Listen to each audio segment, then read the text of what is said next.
Listen, if I paused every time something happened, I would be nowhere. So you just You should gotta have been learn. recording. Did you hear what he said? If I pause every time something happened, I would be nowhere. Yes, it's recorded. Head bowed and body bent. That was good. Get in there so I can take Wait, you want me to pictures. start shouting? What won't he do it? I can't. Okay, I love your energy. Oh my gosh. All right, so how should we pose for this? What's up, everybody? Back with another episode. We got a big guest here. We got somebody that's a heavy hitter for sure. Today we have Mr. Ricardo James. What is it, Louison? Louison. Yeah. Just to name a few of his accolades, Hustle, Bel-air, 21 Bridges, Manifest, The Last OG. So yeah, we got a big one today for you guys, and I hope you guys enjoy it. So yeah. Okay. I forgot. So I literally forget the shows that I worked on because everything happens so quickly. So people say, "What have you worked on?" And I'm like, I can only tell you what I'm working on now. So That's crazy. So when I was naming them, you was like, "Okay, yeah, I remember that one." Oh yeah. I remember. Yeah. So How do you forget like that you worked on such a mainstream show? once you work on the show, and you can attest to it, you're there, you're in it, and then once it's over, you move on to the next thing, and so it literally happens so quickly, and you get so engulfed into a show that you really don't remember the last show that you worked on. Well, at least I don't, because I work a lot. Right. And even while I'm on a show, I'll pause and work on another show. So most of the times I'm like, what year is this? Or what month is this? Okay, what am I working on right now? You know what I mean? So for me, it's easy to not remember. I don't forget, but I just don't remember all the time. Do you know what year and day it is now? Courtney had to tell me what the date was. Because I'm like, what is today? The 8th, right? Yeah. And then I was like, is today Sunday? Okay, I do that literally every day. What day is it? You're so deep in your work that it all blurs the same. It literally, I only sleep like 4 to 5 hours a night. So sometimes the days run into one another, and I'm like, wait, what is today? So I'm grateful we have call sheets, because that is really what tells me what the day is, and I save it in my phone, and it's the first thing that pops up. I'm like, okay, today is. I don't even look at the clock. I look at the call sheet, and the call sheet lets me know what the day is. How many hours of sleep did you get before you came here? I've been up since about 3 a.m. And so I probably got about four hours of sleep. You beat me for sure. I got up at 7. Yeah, I've been up since 3. And so you've been working or?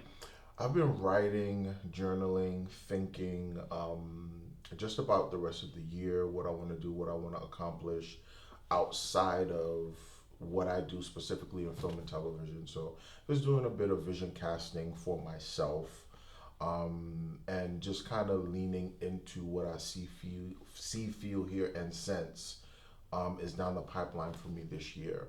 And so my life is kind of like a dual life. I have my job, which is my profession, but then I feel I have my calling, which is everything that I do outside of my job. Right. And so, I just was, writing and just thinking and just kind of leaning into the rest of the year. So. Right. I'm so sorry. I forgot to tell who you were. Who am I? Do it again. No, it's all good. We're gonna keep going. You're a set costumer, and that's what you do on television and movies. You're a set costumer. How could I not tell everybody who you were? That's it. So yeah. I'm a set costumer. You're a set costumer, and I always like to start it off. How did me and you meet? Where did we meet? What was the scene? What happened? So we met on set. Again, see, it's happening. I'm like, what show am I working on? No, literally, what is the name of the show? Young Rock. Young Rock, season 3. Dwayne The Rock Johnson stars. Literally.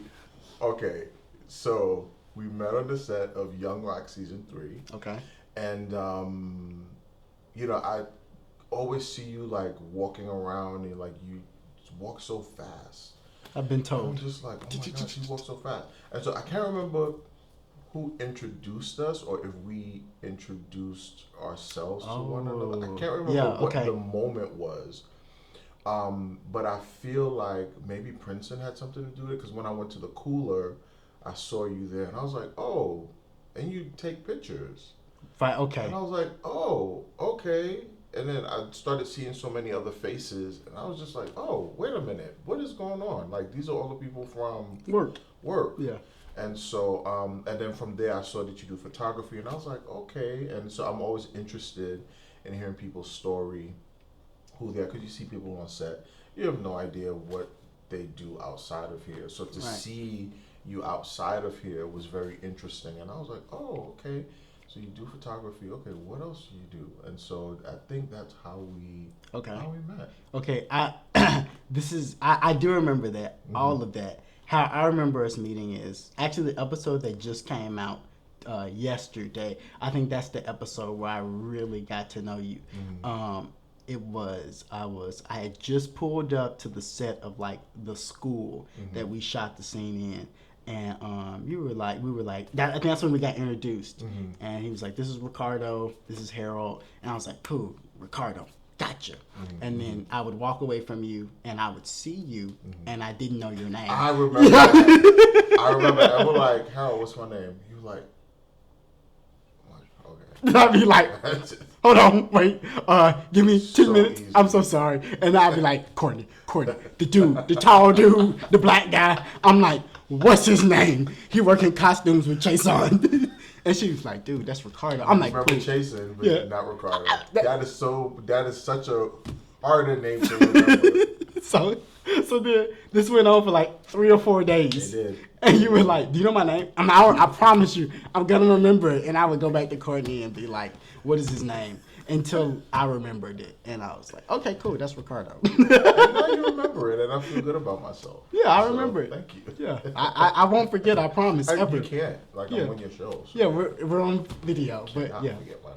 I think, but that's my most memorable moment of us meeting together when it finally made a connection after 4 days of not knowing your name. Yeah. And and I felt really bad.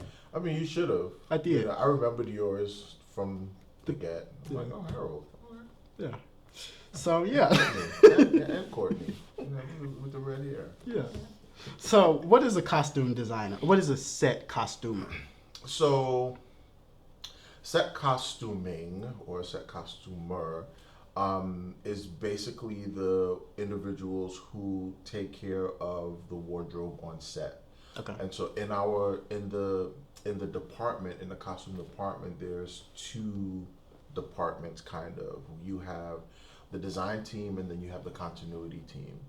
And so the costume designer is the head of the entire department, but then the design team is the costume designer, the assistant designer, the tailors, the cutters, the fitters, the coordinator, and then the PAs, the costume PAs. And they really deal with everything that happens from the designing of it. So the costume designer designs, and then they do the fittings, and then they do all the alterations. And so everything that has to do with designing the character or the wardrobe. And so the other team, the continuity team, is what I'm a part of, right? Okay. And so we're the ones that manage what was designed. And so the head of the continuity department is the wardrobe supervisor.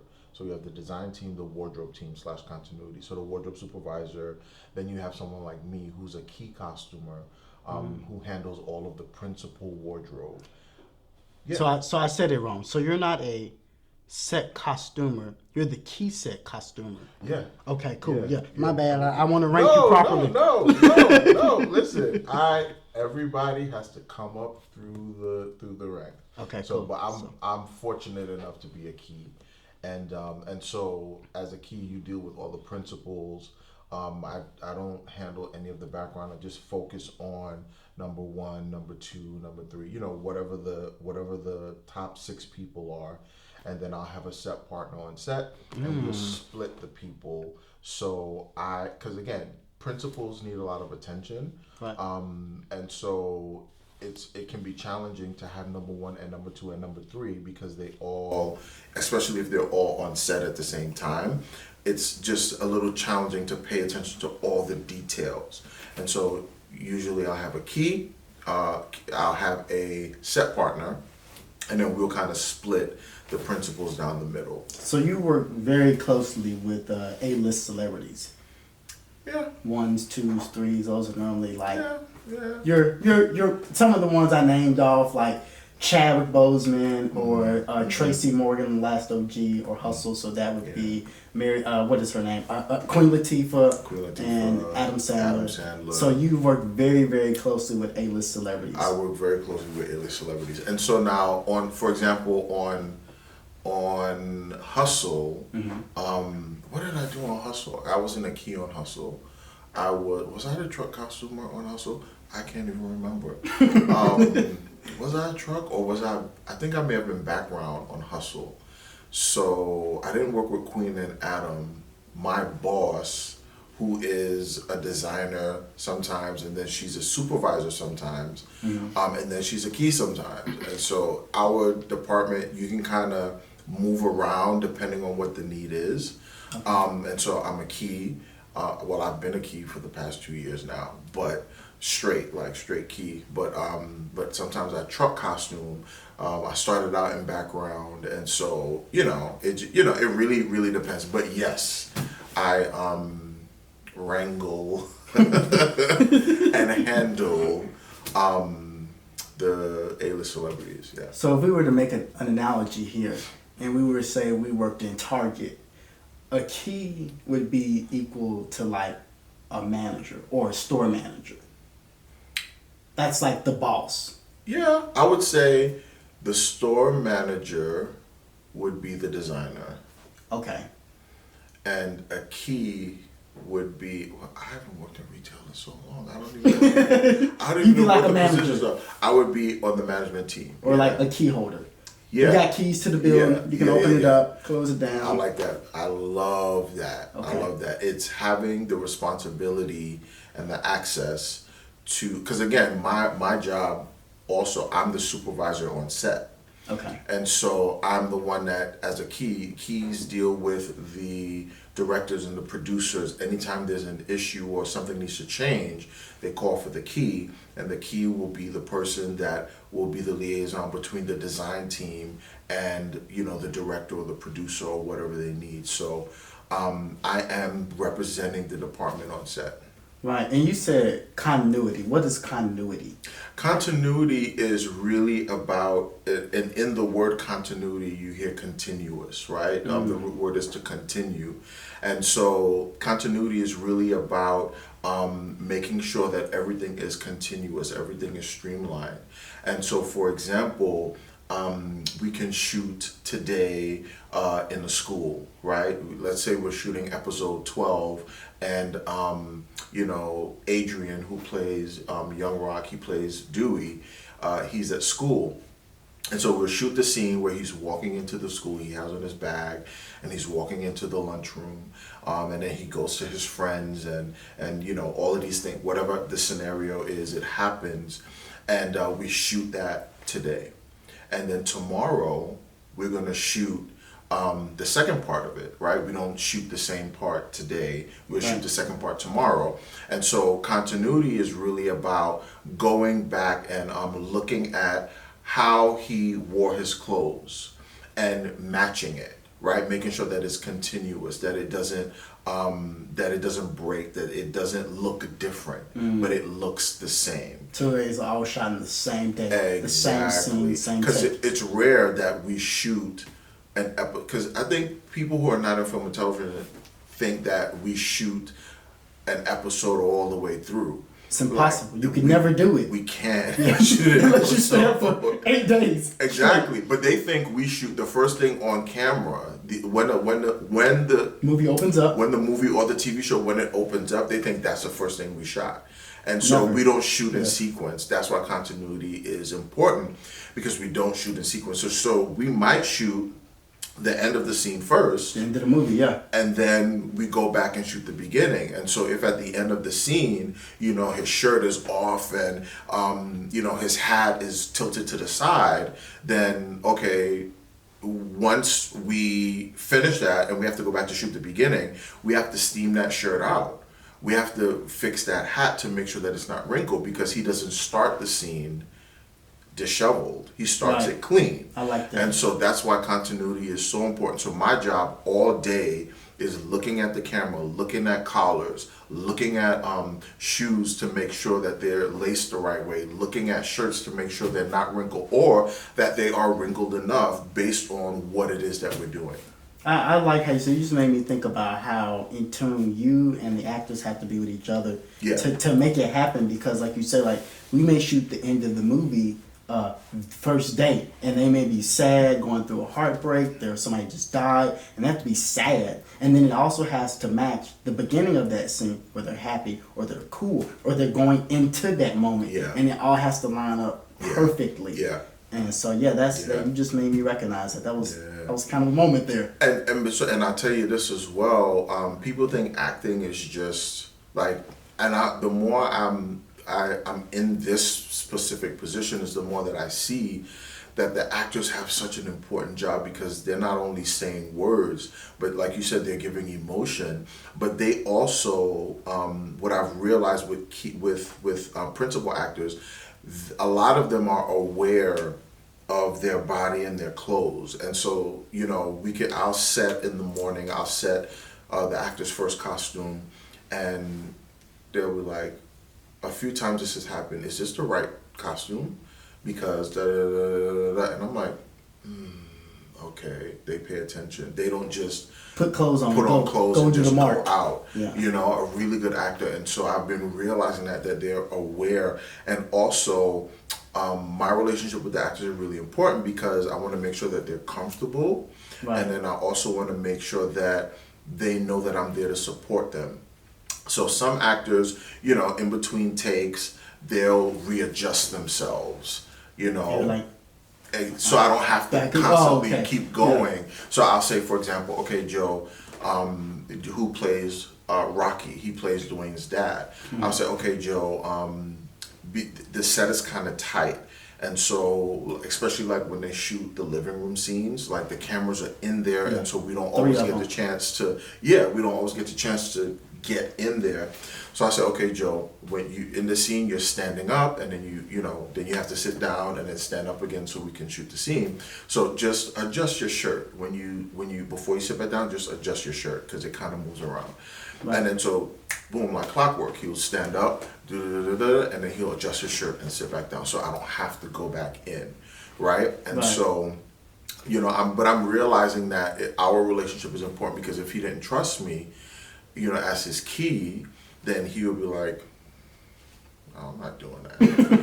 Like, why? Right. You know what I mean? But because he trusts me and he knows that I'm watching what he can't see, then he'll be like, okay, tell me what it is that I need to do. And then, he'll do it. So, it's a part of the synergy on set with the actors. Right. And I think you also made me realize that, like, the actors have to be in tune with shooting stuff out of order, because they're doing something that hasn't even been made up yet. Yeah. Like, it doesn't exist until we do it. So you really have to really get into that character and feel it, because you don't, what I'm saying? Like, we watch like she's happy, sad, blah, blah, blah, to the end. But they have to do that out of order and make it all look like it's seamless. Exactly. So, and that is a skill. Like, acting is not, I want to be an actor. Because I want to be famous. It's like, okay, and that's the last thing on their mind. Just like, this is my job.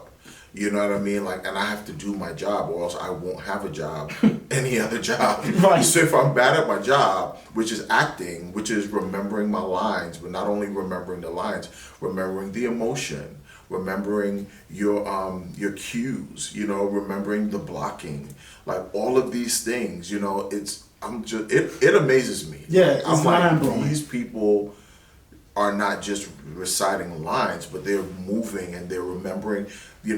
They start here and then they go there to that mark, and then and I'm just like, it's a dance. Yeah. And you tangle with them. I tap in and out. I tap in and out. I'm not on the dance floor. I just kind of tap in and out every now and again. So. Now, when you worked on Bel-air, how did that become to be of you working on Bel-air? One of the biggest shows out in the last couple months. So, how did I work on Bel-air? So, okay, I was working on Clerks 3 with, I was working on Clerks 3 with Kevin Smith. Is that out right now? Or is it? Yeah, Clerks 3 came out, yeah. Okay, cool. So, Kevin Smith is the director, the writer, and he stars in Clerks 3. It was a cult classic. Clerks 1, cult classic. Then he had Jan, Silent Bob, and all these other movies and things. And so I'm working on Clerks 3, and at that point, the supervisor, who's a good friend of mine, got a phone call to work on Bel-air. And so she was like, oh my God, yeah. And then she was like, and if you're going to hire me, you have to hire Ricardo. Wow. And so I love that. Yeah. And so they reached out to me and was like, hey, we want to know if you're available to work on Bel-air. And I was like, absolutely. Because though Bel-air is filmed in LA, Will is from Philly. And so they wanted to shoot the pilot, the first episode in Philadelphia. Right, well, you're from Philly, right? Born and raised in Brooklyn, but I live in Philadelphia. I've been there for 5 years. And so I just have to clarify, because people are like, where are you from? Brooklyn, born and raised in Brooklyn. Okay. But I moved to Philadelphia and I've been there 5 years, and I don't miss New York, by the way. I love New York. I don't miss it. They're going to come for you. I mean, hey, listen, if you can find me, because I'm never in one place. But, and so that's how I got to work on Bel-air. So they asked, and then, so what I was saying is that first episode of Bel-air, what it was, it's almost like, the whole song, in West Philadelphia, born and raised, yeah. They took the song and they unraveled it in the first episode. So if you watch the first episode, oh snap, that is cold. They literally took the song and they unraveled it and they took you into the world of the song. And so me having the opportunity to see that and to be a part of that, and I mean, it was amazing. I didn't even realize that. That is amazing. Yeah, They killed that. Yeah. Wow. Yeah. They did. I mean, Morgan, who directs it and who wrote it, phenomenal talent. Like, he's not from this planet. What he actually did, I don't know if you've ever seen it, but this is before Bel-air. He did like a sizzle reel of like, if Bel-air was reimagined, this is what it would look like. He did that, and that's how he got the show, because the producers saw it and they were like, oh, we have to get this guy to actually produce it, to direct the show. And so that's how he got the show. But yeah, it was amazing. Like, I had such a good time working on that. Like, I was just like, man, what are the odds? I moved to Philadelphia, and then one of the shows that I grew up watching is being reimagined, and I'm on set, like, working on this. So yeah, it was insane. I feel that way every day I walk into work. And I still feel like that. It's mind blowing. Yeah, and I really do hate it that there are people that come to work and they're very miserable and unhappy. And like, I just work on TV. I'm like, yes, you just don't work on TV. Like, it's much more than that. Yeah. And so I feel humbled, and just every day I walk, I'm like, I can't believe I work on a multi-million-dollar television series. Yeah, and there are people who will give their left and right arm to be in the position that we're in. Right. And even to that point that you just made, the moment I don't like it anymore, I'm going to do something else. And I feel like people who don't have anything else are subjugated to the prison of doing and being a part of something that they don't want to be a part of. You know what I mean? And so I have been fortunate enough to have many careers throughout my lifetime. And, with having many careers, it just kind of gives me the option to not have to stay in something because I was in fashion for so many years, and once I was done with fashion, I didn't feel like I had to stay. I started in retail, then I went into my own styling company, you know what I mean? Mm-hmm. So I was able, once I got tired of one part, I felt like I outgrew the womb, then I was able to go into something else. So. Is that car full? Yes. All right, cool. I'll get another one. You want to keep going? Yeah. What do you mean? Is it going to record if it's full? Or is recording this? I gotta grab a new card. I was saying this the other day. We were in the green room for Young Rock, and we just get accustomed. You just see people, and so every now and again it'll hit me, and I'm like, I watched this show before I worked on it, and so now I'm literally standing in proximity of the people that I was watching on the show.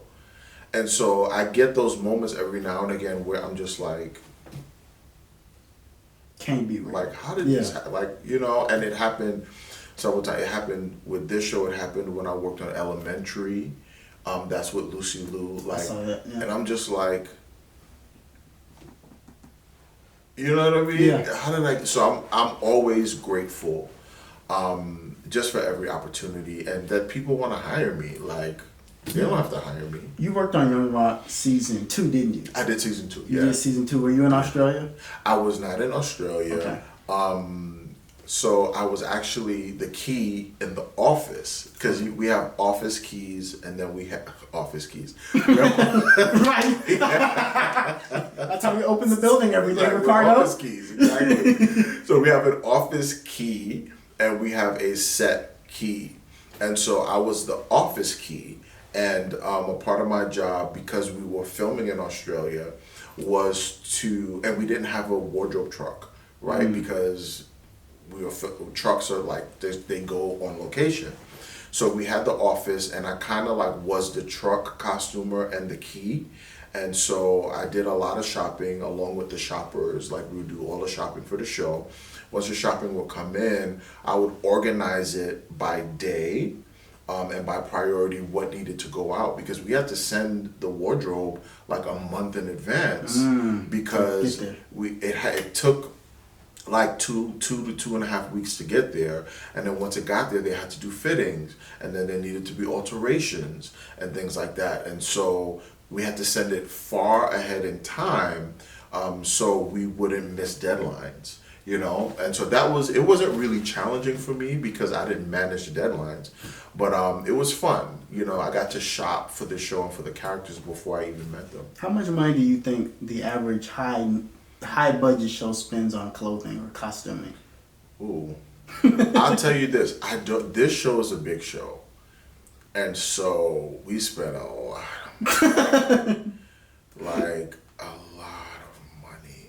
I'll tell you this. Okay. My first show that I did is called The Family, and it was from Jenna Bans, who's from Shondaland, right? Okay. And that's when Scandal was out, the TV show Scandal, How to Get Away with Murder. Shonda Rhimes did those shows. And so Jenna Bans was from her camp, and she did a show called The Family.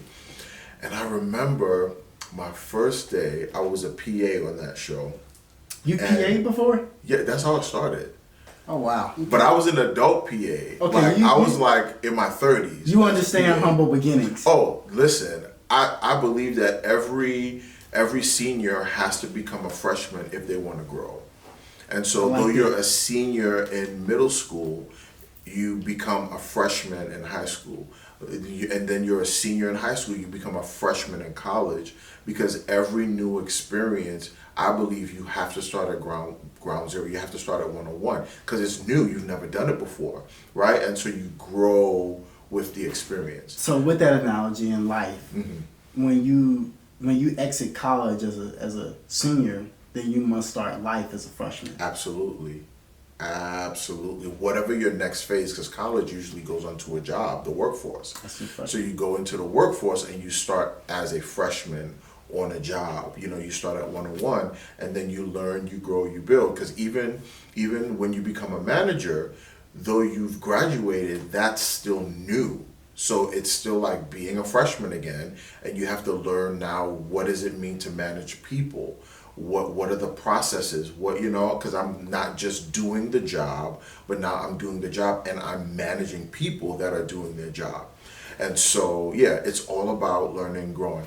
But so going back to the costuming, so my first show was on that. And so I had to drive, and this is how I got into television, because a friend of mine from the film festival world, I used to manage the box office for the Tribeca Film Festival, the Hamptons Film Festival, the Nantucket Film Festival.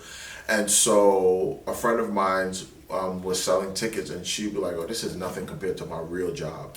And I was like, what's your real job? She's like, "Oh, I'm a production coordinator." I had no idea what that was, because the fashion world is very different. And so I was like, okay. So one day she gave me a call. She's like, "Hey, I'm working on a TV show. A designer needs someone to fill in because her PA like had to go to Ireland or something." She's like, "Do you have a week?" And I was like, "Yeah, I have a week." Sure. And so I went, worked on the show that week. The designer would not let me leave. She was like, her husband had just passed from brain cancer a few months back, and she was like, he was a life coach, and she said, "You remind me so much of him, and would you stay?" And she kept me the whole the whole length of the show, and that's how I got into TV. But so I was driving her around, and we went to, what was it, Gucci? We went to Gucci, Isabel Marant.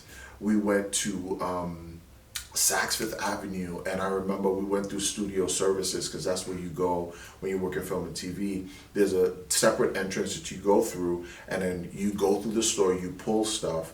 They'll take all the stuff that you pull, put it on racks, bag it up and everything, and let you know what the total is.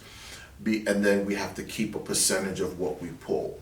So let me get this straight. You guys went to all these name brand designer stores to shop for the show. For the show, yeah. Because this character, and again, that's how you build the character. It's like, okay, who is this character? This character is, for example, on that show, the main character, Joan Allen, she was in politics, and so high profile.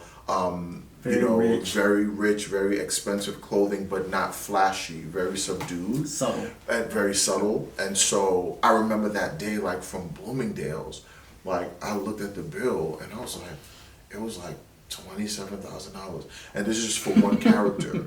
Wow. One character. 27 grand. 27 grand. And that was one character.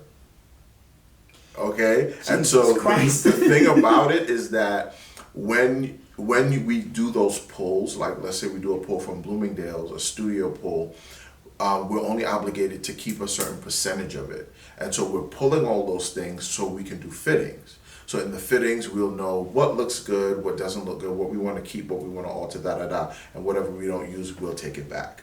But there's a lot of money. Like even during the recession and during the pandemic, like there is money because our department alone spends tons of money. So that's $27,000 just for one character, and it was only one episode.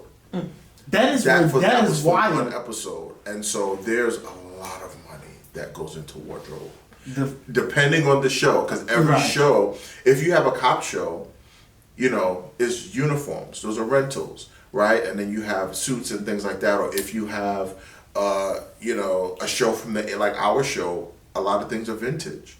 You know what I mean? These things you really can't take back. Like these are things that if you alter it, it might fall apart. So it really depends on the type of show that you're working on, how much the budget for the show is. So in our department, but it's a lot of money. That is crazy. A lot of money. Wow, I was going to ask you something. I just forgot because that blew my mind. Yeah, we spend a lot of money. The Family, that's what it's called. The show. It's called The Family. It's on Netflix. I don't know where it is because there was only one season, and the season they didn't even finish the season because the show was kind of dark. Mm-hmm. So the show, but it is out somewhere. It's somewhere. I don't know where it is. It's somewhere out there in cyberspace. So okay, I thought it was maybe locked in someone's vault in some studio. I mean, it's somewhere. It's somewhere over the rainbow. I like that. 21 Bridges. Yeah. Would you say maybe that you were one of the last crews to work with Chadwick before he passed? Yeah. 21 Bridges was very interesting. So I did reshoots. Okay. Which you know what reshoots are, but for people who don't know what reshoots are. Take us there. Yes. So Reshoots are basically what happens for whatever the reason. They need to reshoot scenes, and so I was on the reshoot unit for the end of the movie. So Now, why does a reshoot happen? What makes them say, "Hey guys, we're gonna go back and we're gonna shoot 3 more weeks"? it really depends on the situation. It could be, they want to rewrite something in the script, because I think that's what it was in this case. They rewrote the ending. I don't know if they rewrote it or they were shooting an alternate ending. It's one of the two. But those could be reasons why we do reshoots. Or they saw it and they didn't like it. And so they want to change either if it's the setting, or if they want to change the lighting, or if they want to change the script. But it's all up to production, and then they need a budget for that. Like if they're going to reshoot, because they got to, pay a whole crew to do something over again. So I was on reshoots for 21 Bridges, and it was an honor to work with Chadwick. Such an amazing human being.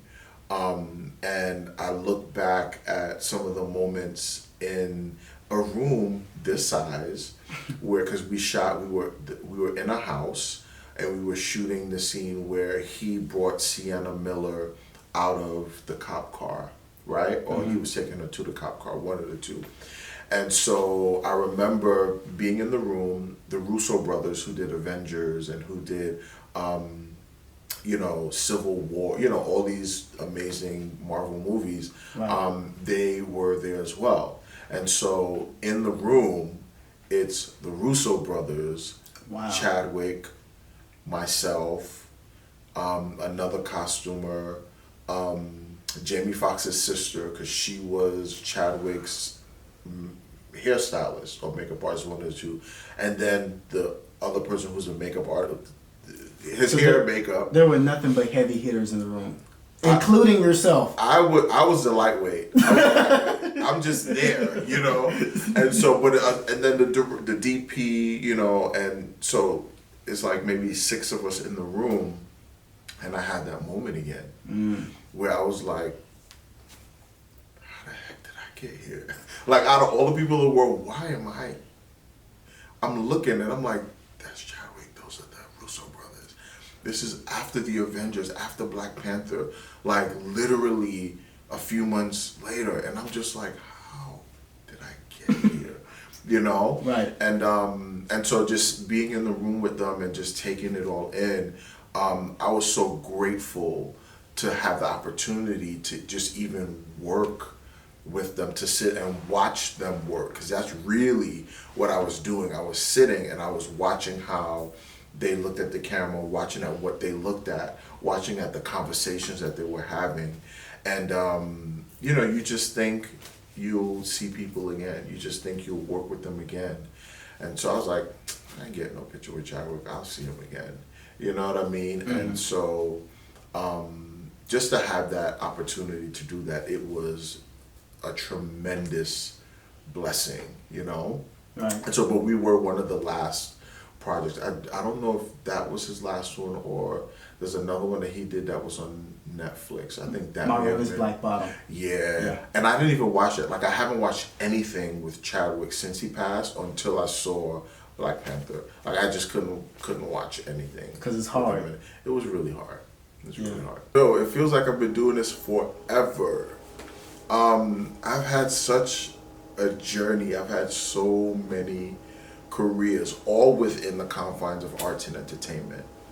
And so, man, how far do you want me to go back? Like, as far as you want to take it. Everything is connected. Like, everything is connected to the next thing.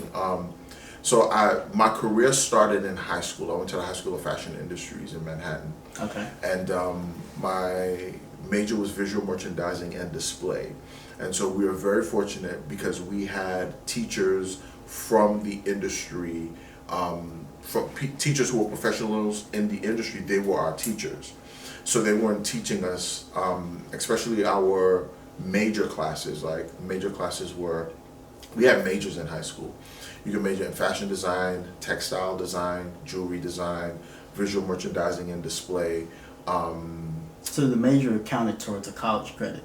No. No. Oh, It was just our focus. Okay. Like we were there, we had like math and all those things, but we had a major, a major that our whole 4 years were kind of centered around to prepare us to go into the industry. Okay. And so mine in particular was visual merchandising and display, and that's basically visual merchandising is selling visually.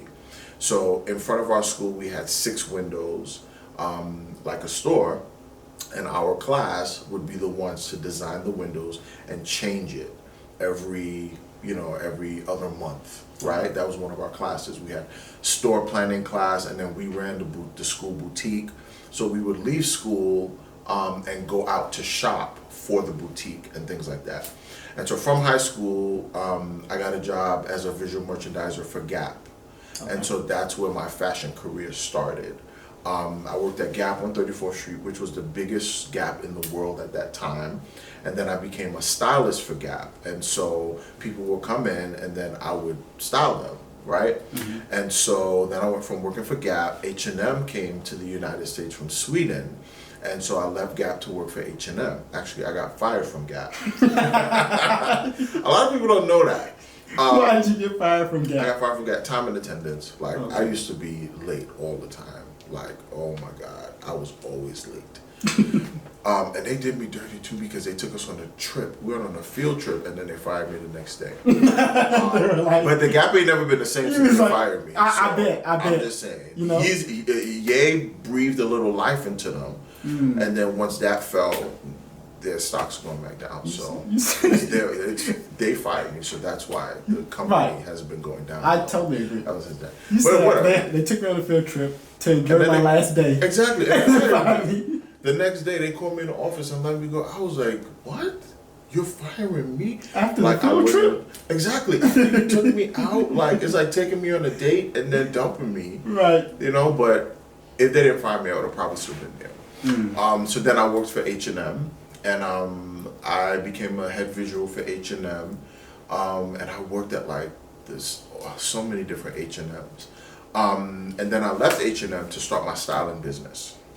And so I started my styling business, and I was doing like editorials for magazines and fashion shows and things like that. And then because that job, like styling, isn't consistent, I was doing catering on the side with like celebrity caterers. There's one of my good friends. Her name is Mary Giuliani. Okay. And she has a celebrity catering business.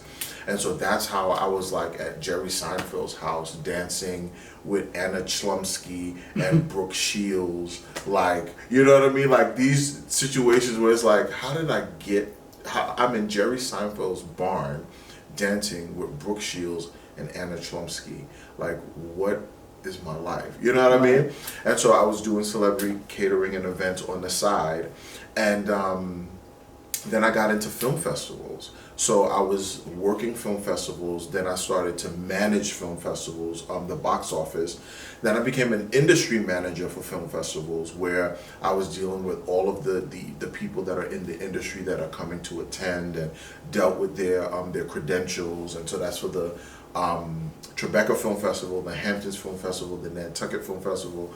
And while I was doing all these festivals, I was spending time. So we would live in the Hamptons for 3 months. We would live on Nantucket for 3 months. You know, we were in Bentonville, Arkansas for the Bentonville Film Festival and doing all those things. And then I also worked for Stillwell Partners, who is they produce this thought leadership conference called Advertising Week. And so with Advertising Week, I was a registration and accreditations manager. And so I would deal with the same thing that I would do for the film festivals, but then we would do events at night. And so that got me to London, would live in London for like 2.5, 3 months every year, because we did Advertising Week New York, then we did Advertising Week London, then Asia, then Latin America, then Africa. They're about to do and Australia, I think. And so I kind of moved around a lot, and I got into again. I think so. Oh, great. I looked down. You just changed switched it though. I'm confused. No, I changed the SD card, not the batteries. We're learning. Yeah, so Nantucket, and so I would live in all these Nantucket. places for months at a time, managing, on site, and that's again how I got into TV, because managing for the film festivals, I met the girl, and she's the one that made the connection to get me into film and television, and so but I've done a lot of creative things. And I've been in a lot of creative places, and I've had many careers before I got into film and television. I can live, if I was to do a deep dive into each thing, we could literally be here for 24 hours because it's always, I'm here working, and mind you, in all of these careers that I've had, I've entered the career entry level and left the career at the table. You know what I mean? Like, I didn't stay 101. Like, every career that I decided to leave, I left at the table. Like, I was at the table and decided to leave.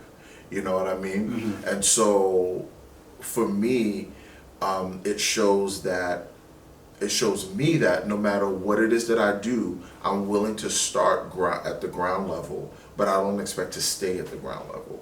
You know what I mean? Because I'm learning, I'm taking it in. And then people see me, they see that I'm hungry, they see that I'm good with people, they see that I'm easy to get along with, and they see that I take my job seriously, and they present and give me opportunities. And I take those opportunities. And so I have some people who I've entered and they're still at Gap, or they're still at H&M, or they're still doing what I left them doing, and that's okay. Right. If they're okay with it, but it doesn't have to be that way. Like, life is about growth. Life is about learning and experiencing. And if you take if an opportunity is presented to you and you take it, it can literally take you from where you are to where you desire to be. And so that is how I have lived my life. Because I'm telling you, from all of the lives that I've lived, all of the jobs and careers that I've had, I'm still close with so many people. So I have a large community. When I see somebody that I haven't seen in a long time, it's like, oh my God, wait, where do I know you from? Where did we work on together? Was it TV? Was it advertising? Was it a film festival? Is it from Gap? Is it from H&M? Is it from Mary Giuliani? Like, you know what I mean? Because it's so many. Is it from Manifest? Exactly. Like, what show? Was it from Manifest? Was it from, so. And I saw that. It was phenomenal. Manifest. Yeah. Yeah, I did. So I worked on the pilot for Manifest. And that was my first costuming job. Really? And I tell you, I laugh all the time because we shot the airport, the hangar scene where all the families were waiting for them to come Get back. off the plane, yeah. And there was so many people, and in this job, no one gives you instructions really. It's like you just do the job. And so I'm standing there with my lit roller and my tool belt with all my tools, and I was doing background, and so they were like, all right, last looks. And so they say last looks, and I'm just like lit rolling everybody. And so I'm lip rolling, and this lady was like, I'm makeup, what are you doing? So I'm lip rolling the makeup person. I lip roll one of the producers because I'm like, first day on set costuming, and I'm just like, okay, I'm just lip rolling. I think I lip roll one of the principals because I don't know who, I'm background, and they're like, all right, and I'm just like, okay, you know what I mean? Right. And so that was a funny experience, but I loved working on that show, and that's before it came out. I was like, what is this show? Right. And it's been really good. So you worked on that very first episode where they got on a plane, stayed on it for 5 years, and then landed. Yeah. Where was the plane was real, like, or it was built in a soundstage? Well, we were in an airport hangar, and so the interior parts were shot in a soundstage. The exterior parts were an actual plane. Wow, that was a really good show. Yeah. Little did I know I'd meet you, Ricardo, watching that. I know. In here. It's so crazy, and it's interesting because you hear people talk about shows, Like people that I know or people on Facebook friends, they'd be like, why nobody never told me about Manifest? And I'm like, I worked on the pilot and I said it.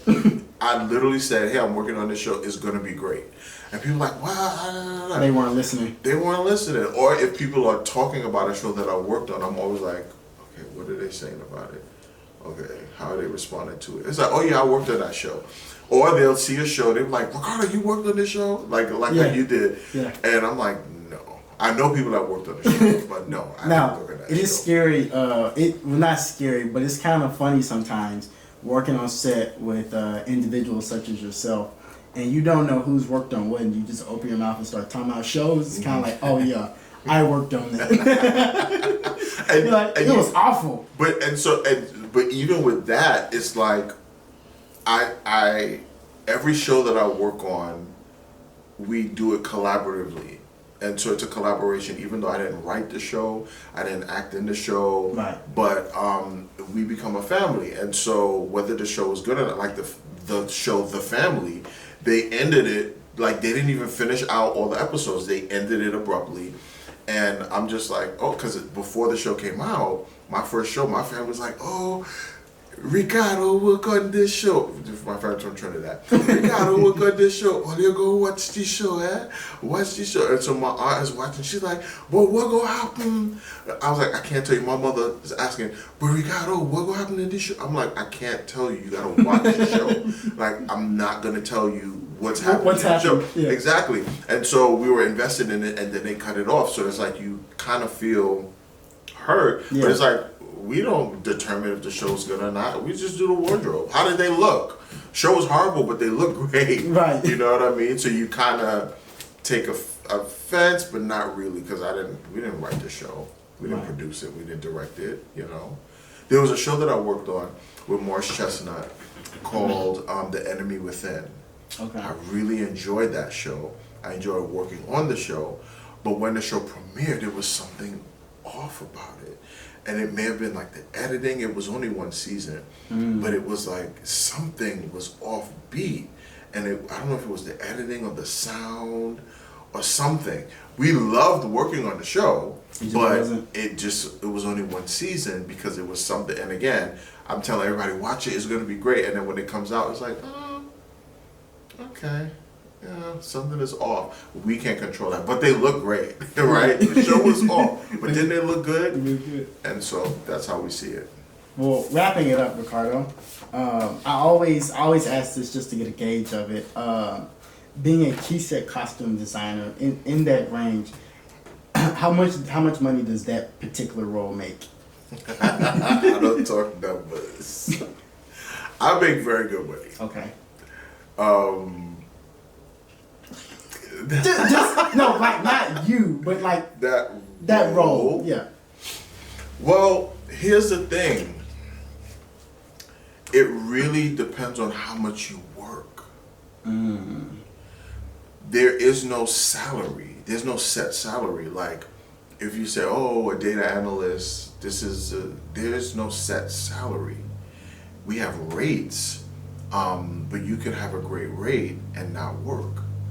And so it really depends on the individual. Like, I made a lot of money last year. I worked all 12 months, you know? Right. I made a lot of money.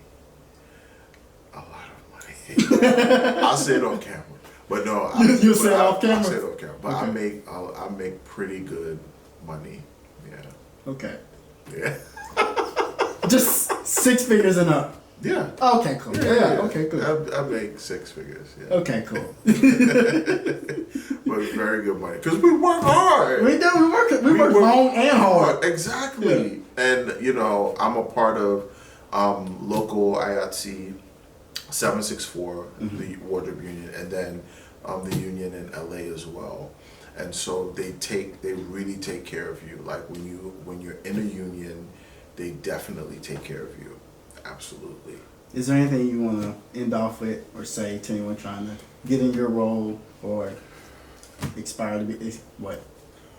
Words? Yeah. Yes. They want to be in the industry. Yeah. you have to be open to learn.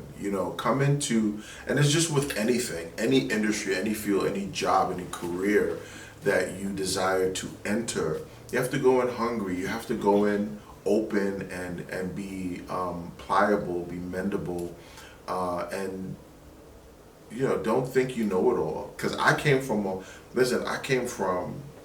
years of fashion experience. It was at least 15 years of fashion experience at that point. And I still had to come into this world, this film and television world, like I didn't know anything. Because I had a foundation, like I had a fashion school for kids. I've done a lot of things. But I still came into this role not wearing all of my jobs that I did previously, walking around like, yeah, I did this. It doesn't matter. You've never done this role. So you can use some of the things you've done in the past as a reference to kind of help you navigate through some of the courses and through some of the things that you're going to deal with at work. But in this world, it's like, you just got to be open to learn. So if you want to come into this field, into this industry, you have to be willing to learn. You have to be willing to start from the ground up, because people want to come in and they want, but if you're not in this already, you have no idea. You have no idea. And you really have to love it, because we make it look a lot more glamorous than it is.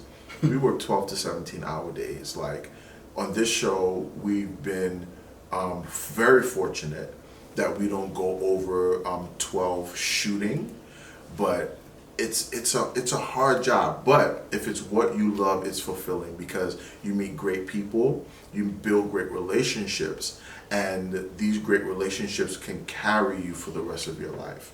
And so my advice to you is to be open, ask a lot of questions, don't be afraid to make mistakes. And then it's only film and television. We're doing a 30-minute show. You know what I mean? People are stressed out, pulling out the hair, and it's like, it's a 30-minute show. And it's not even 30 minutes. It's 20-something minutes with the commercials, and the job is going to get done, right? So you do your best, and you take it from there, And so if it's something that you desire to do, go for it. Well, thank you, Ricardo. We appreciate you coming today, chilling with us, vibing with us, coming to talk, share your story. Absolutely. We really appreciate it. Well, thank you for having me, Harold. And, I'm excited to see what you have coming next, because it seems like you have a lot of things turning in that brain of yours. And, again, I love to support any, budding artist in any form, in any way that I can, because I've been in your seat before, and I know how it is to have a vision and have a goal and have something in your mind, to be pregnant with something in your brain, right? And then have to deal with all of the things that come with birthing it out, you know what I mean, bringing it to life. And so I commend you for doing it, because to even ask us to come, that's very brave of you. Yeah, I told Courtney, I was like, I'm scared to go up to this person and ask them this, because you guys do not have short resumes. There's a few things on the paper, but I was just like, boy, why would they say yes to me? And this is like, they do this every day. You know what I'm saying? A lot of people go up to them and ooh and ah and trip out. So yeah.